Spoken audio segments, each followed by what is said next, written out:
से पकड़ते कैसे हैं, पैनक्रियाटिक एंजाइम इनसफिशिएंसी के टेस्ट क्या है। तो जो गोल्ड स्टैंडर्ड टेस्ट है पैनक्रियाटिक एंजाइम इनसफिशिएंसी का है, वो है कोफिशिएंट ऑफ फैट एब्जॉर्प्शन, जो कि मुश्किल टेस्ट इसलिए क्योंकि उसमें हमें 100 ग्राम फैट खिलाना पड़ता है हफ्ते भर, और 3 दिन तक जितना भी मल आ रहा है वो कलेक्ट करना पड़ता है। फिर उसके बाद हम लोग टेस्ट करते हैं लैब में उसमें कितना फैट है मल में, और अगर 7% से ज़्यादा लॉस हो रहा है तो यानी उसे कहते हैं पैनक्रियाटिक एंजाइम इनसफिशिएंसी, और अगर 15% से ज़्यादा है तो उसे सीवियर पैनक्रियाटिक इनसफिशिएंसी।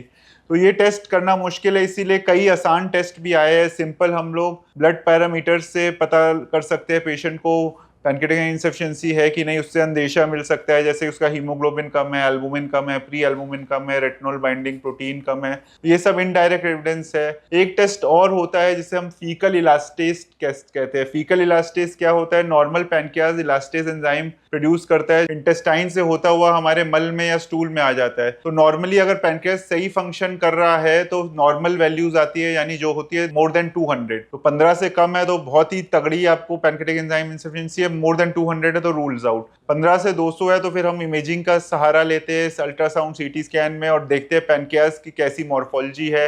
अगर डक्ट्स बड़े हैं,